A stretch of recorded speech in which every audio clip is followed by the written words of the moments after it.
and welcome to this chapter episode of the web series of my book, Breakout Now, and it's called Qi Gong.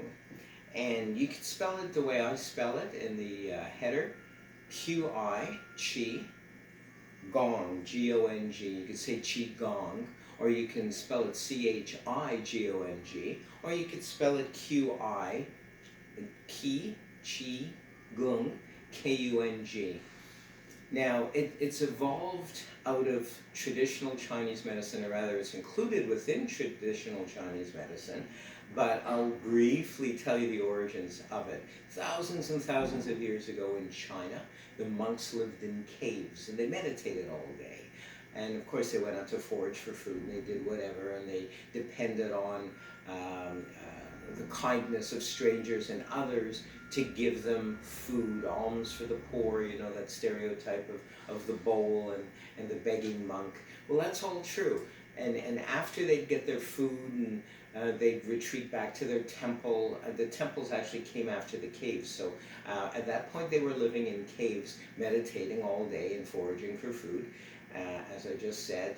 But they weren't getting any exercise. Their spirit was being exercised, if you will, not exorcised, but exercised, but not their physical body, and their mental emotional state and association with their body wasn't being helped either. Meditation is really good, but you must complete it with mind-body spirit or mind-body soul regimen. So they developed, they studied creatures, little animals, they studied the praying mantis which was there, and they studied, they saw tigers out there, and they discovered other creatures, and they began to mimic their breathing.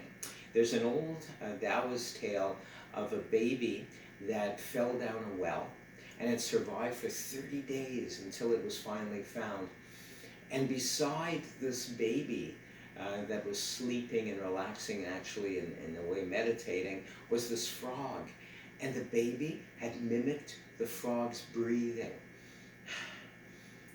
And that's how that baby survived for 30 days without food, water, or anything, by copying animals, specifically a frog, an amphibian.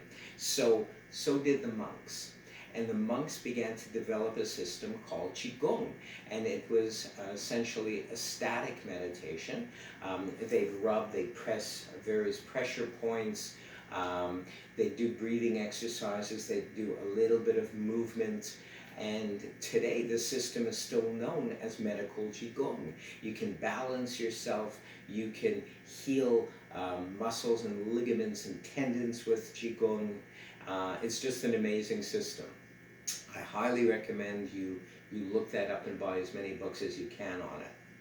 Chronologically speaking, as time progressed, the monks came out of their caves, they built temples, they started to go out into the nearby villages to beg for food, and they started to develop a physical form of meditation, a more moving meditation called Tai Chi. I don't think I write about it in my book, I just mentioned Qi Gong.